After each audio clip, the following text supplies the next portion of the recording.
Jagged mountain peaks, lush meadows, scenic lakes, the winding Snake River, historic sites, and miles of hiking trails. This is Grand Teton National Park. Signal Mountain Lodge on Jackson Lake, with amazing views of the Teton Mountain Range, was our home during our time for this adventure. Our room offered us front row view of this.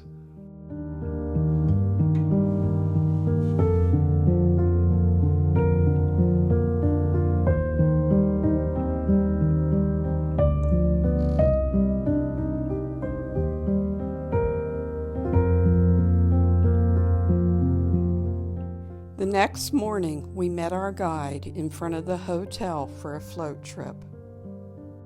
We put in at Dead Man's Bar.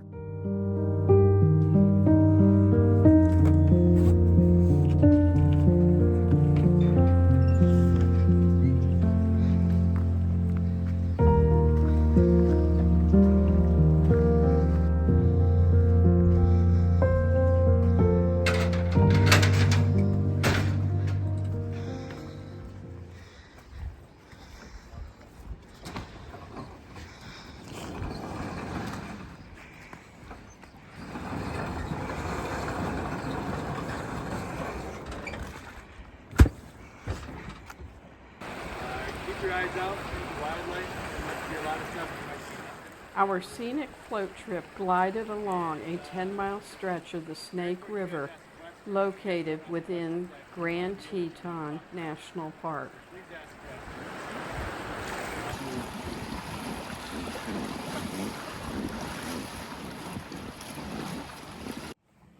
Mark was our guide.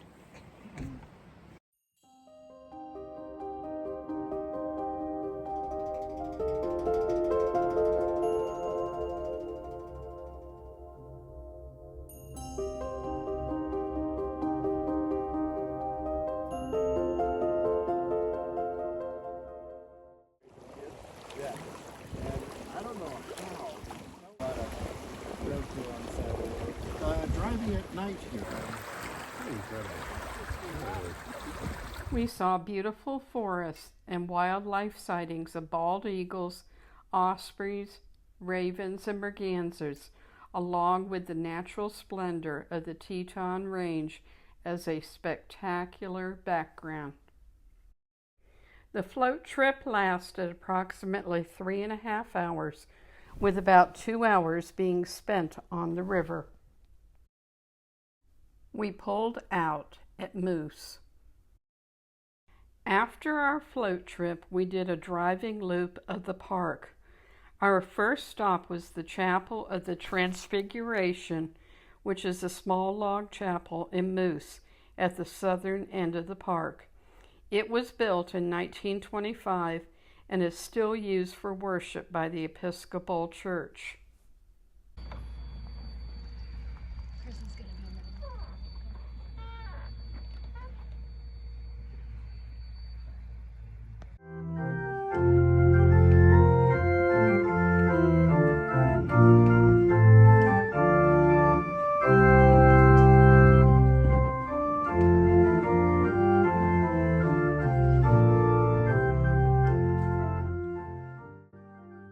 What makes the chapel so special is the view of the cathedral group peaks that can be viewed through a large window behind the altar.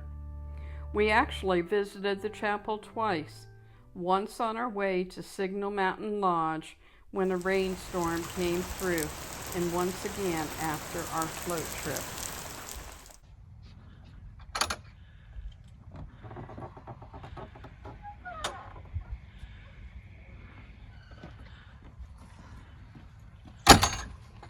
Was a short walk from the chapel to Menors Ferry Historic District. Menors Ferry once belonged to William D. Menor, who came to Jackson Hole in 1894. He built a homestead beside the Snake River.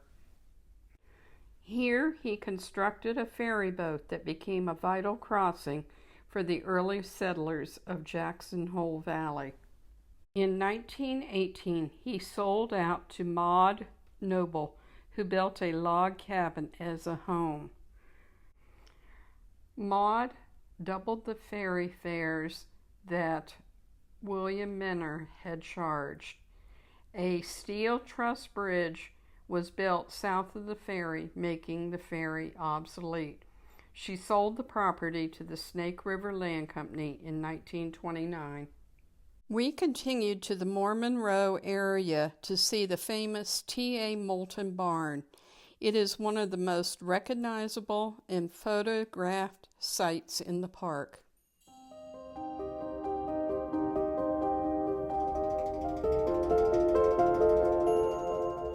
Along with the old barn was the homestead, Pink House, where T.A. Moulton lived. He dry farmed grain fields. The state built irrigation ditches to the Moulton property in the late 1920s.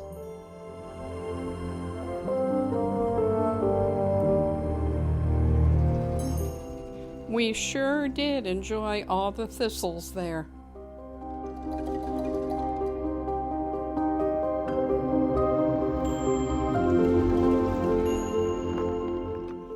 It was interesting to see the bison crossing the road after leaving Monroe.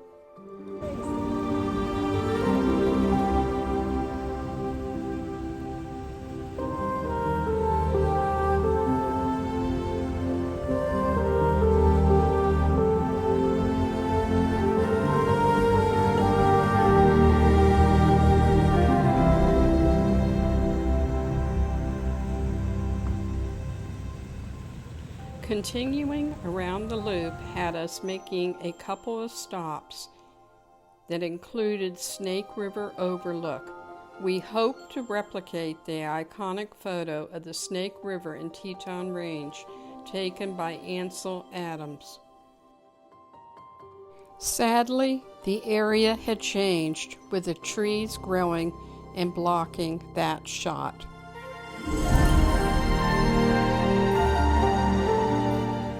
We made a couple of additional quick stops, Oxbow Bend and Willow Flats Overlook.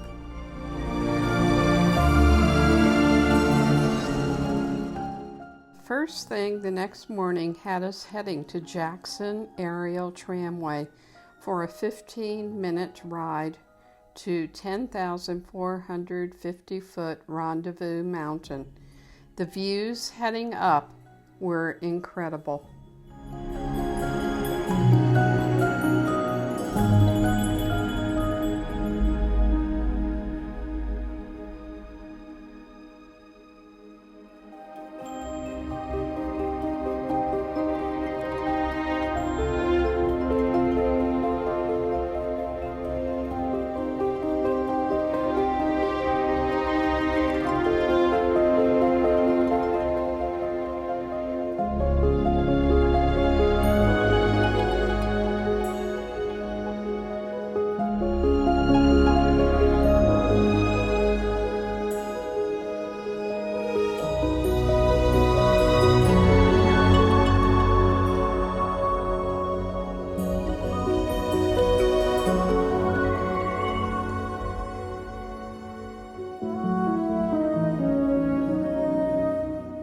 Once we got to the top, we headed for Corbet's cabin.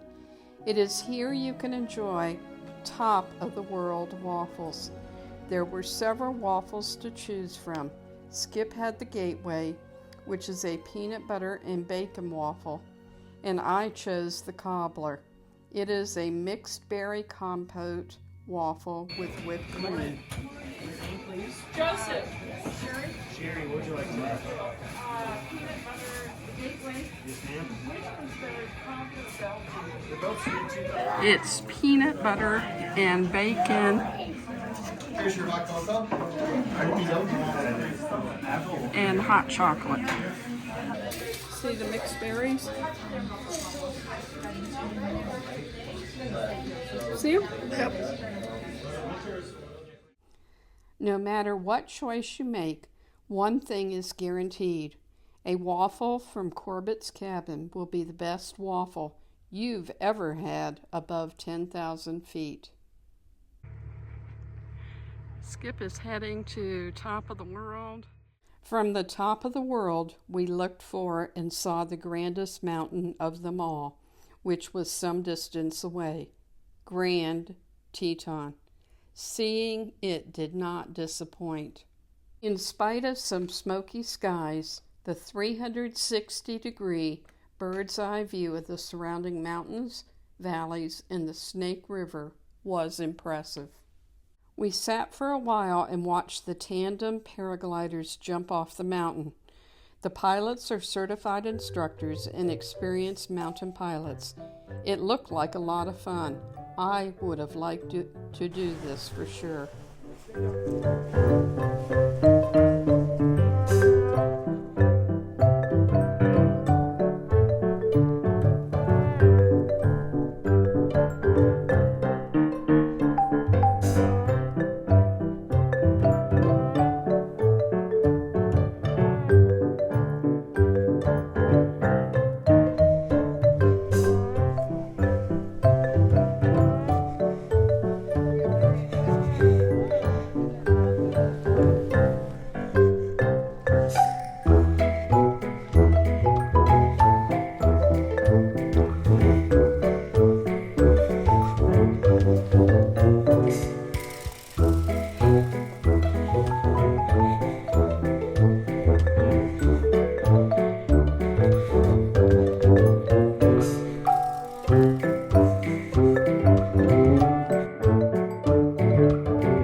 After spending a couple of hours at the top, it was time to go back down and head to Jackson Golf and Tennis Club for our 1:30 tea time.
Jackson Golf and Tennis Club is a semi-private country club open to non-members on a limited basis.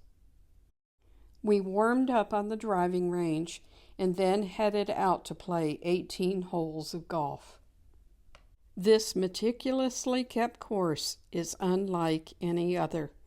It has wide fairways, dramatic views, and water to contend with on most holes.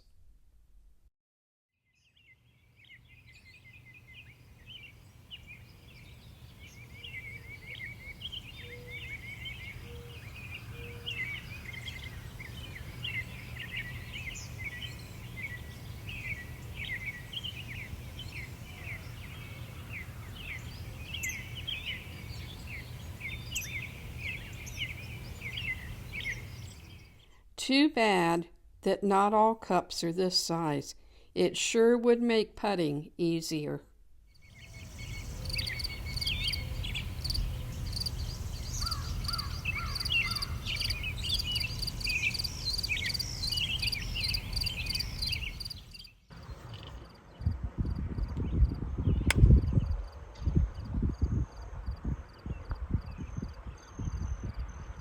get it by skin of its teeth.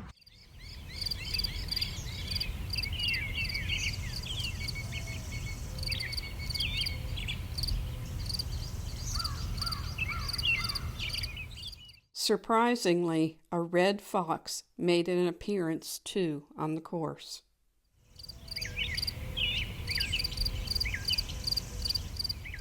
We enjoyed dinner at the North Grill restaurant.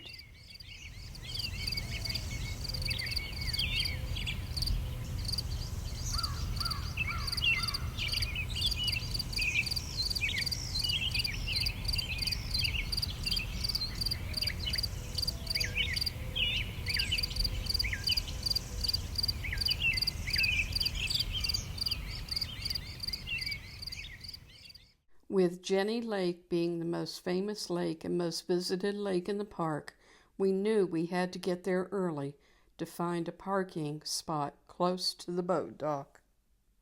We were able to catch the 7:30 a.m. shuttle for the 12-minute ride to the West Shore dock of Jenny Lake.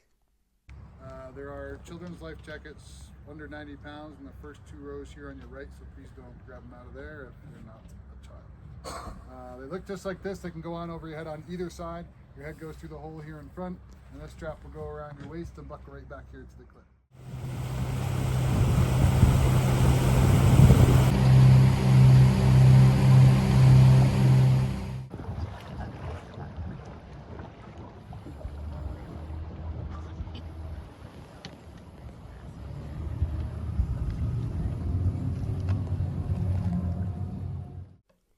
Once on the west shore of Jenny Lake, we headed up the trail to find Hidden Falls.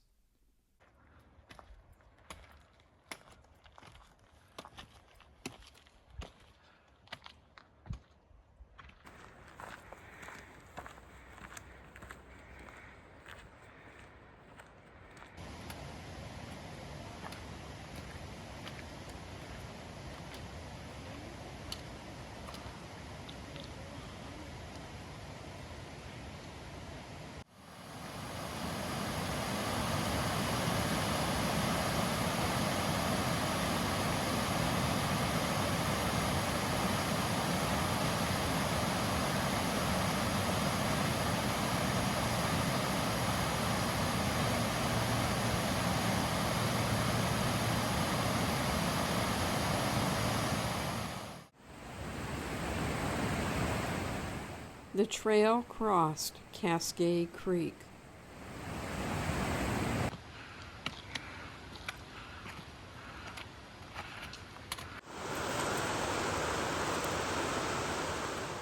Soon we arrived at the 100-foot Hidden Falls.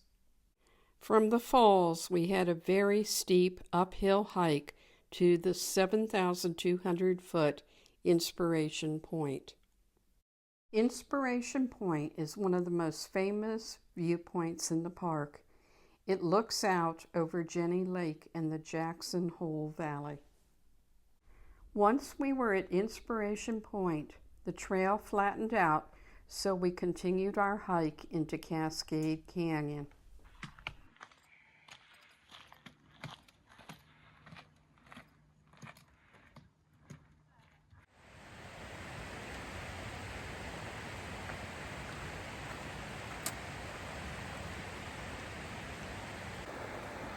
The trail followed Cascade Creek for part of the hike.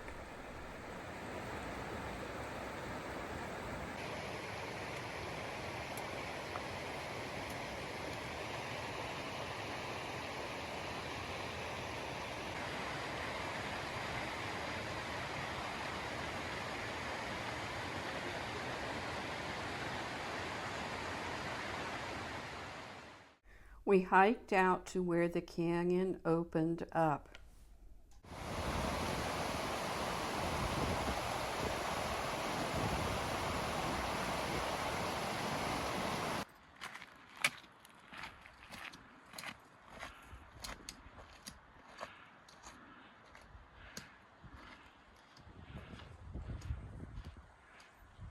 The creek meandering through the meadow filled with the golden willows and the surrounding mountain peaks was incredibly beautiful.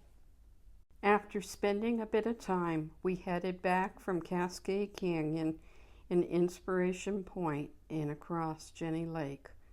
The only wildlife we saw was a pika, which we did not get a picture of.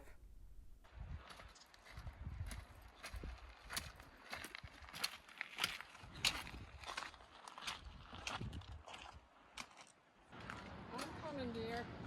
It's all right, get some time. You're the other deer down there. The real deer. Okay. I'm fine. As long as I have the wall, we are very good friends. We met on the way up. Thank you.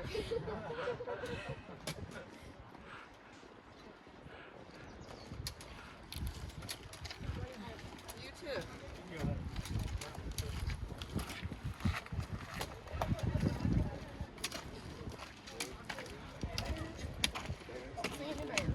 Waiting for the boat to get back across Jenny Lake.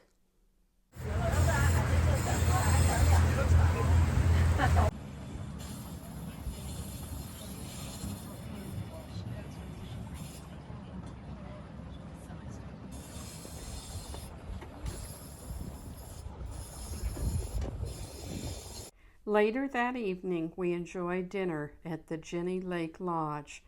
The restaurant is housed inside a 1930s era log cabin nestled in the woods at the base of the towering Teton Range. Dining here is truly a fine dining experience. A 5-course prix-fixe menu is prepared on site from fresh and locally sourced foods. Reservations are required for dinner. Walk with me. Let's leave the past behind. Walk with me. Down the road, there's sunshine and light. Say you'll go. An enjoyable trip for sure, with floating on the Snake River, stopping at historical sites in the park, an aerial tram ride to Rendevous Mountain, 18 holes of golfing at the beautiful Jackson Golf and Tennis Club, and dinner there, hiking to Hidden Falls, Inspiration Point with views of Lake Jenny, and hiking up into Cascade Canyon for incredible scenery, followed by an elegant 5-course dinner at Jenny Lake Lodge. Many, many memories for sure. Let's fly.